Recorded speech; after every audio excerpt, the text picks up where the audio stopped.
Sapul sa CCTV camera ang ginawang pagnanakaw ng isang lalaki sa isang bahay sa Barangay Santa Maria, Zamboanga City. Ayon sa may-ari ng bahay na isang OFW, pumasok ang sospek sa likod ng bahay at ginawang entry ang bintana na nakaligtaang isara ng kanyang kasambahay. Dahil dito, nakakita ng pagkakataon ng lalaki na bitbitin ang mga appliances na parang nagsa-shopping lang ng mga gamit sa shopping mall.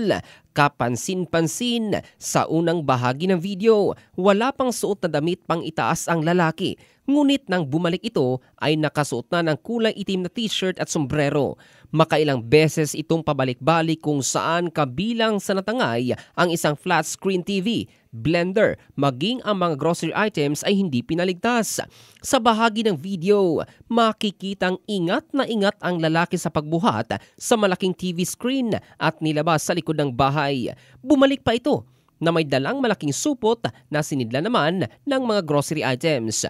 Naiulat na may-ari sa Zamboanga Police ang nangyari at pinaghahanap na ng otoridad ang suspect sa tulong ng kuhang CCTV footage.